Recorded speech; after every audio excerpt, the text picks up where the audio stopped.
पूजन का विशेष महत्व शास्त्रों और पुराणों में वर्णित है।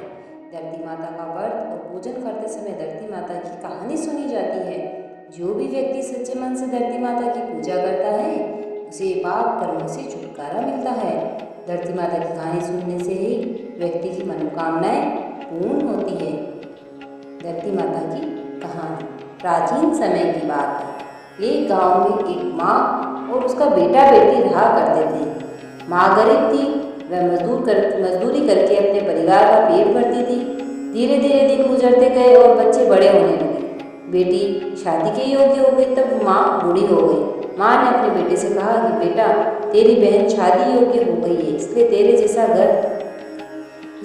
जैसा वर देखकर उसकी शादी करा। ऐसा बोलकर माँ तो कुछ दिनों बाद मर गई। उसका भाई गांव में घूमा लेकिन बहन के योग्य पति नहीं मिला।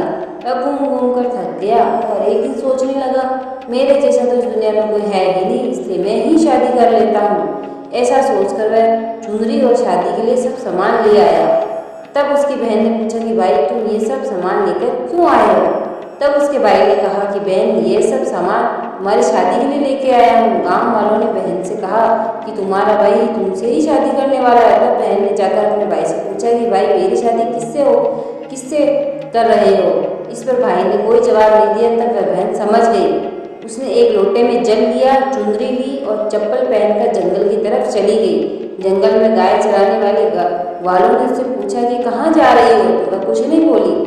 वन में जाकर वह धरती माता को पुकारने लगी और बोली, हे धरती माँ, अब तुम ही मेरी लाज रखना, वरना अनर्थ हो जाएगा। वह बोली, मैं क्या करूँ?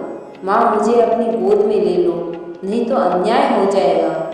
तब धरती फटी तो बहन ने एक तरफ लोटा, चुनरी और चप्पल रख दिए और वह धरती में जाने लगी। इतने में दौड़ता हुआ उसका भाई जंगल में आया और उसने ग्वालों से पूछा कि मेरी बहन किधर गई है? ग्वालों ने कहा, तेरी बहन तो उस तरफ गई है।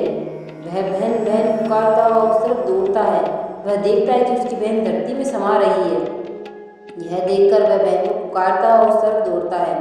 तब उसकी बहन धरती में समा चुकी थी, केवल थोड़े से बाल दिखाई दे रहे थे। वह बहन के बालों को मुट्ठी में पकड़कर रोने लगा, बहन, तू सत्य के लिए धरती माँ की गोद में समा गई। मेरी बुद्धि भ्रष्ट हो गई थी।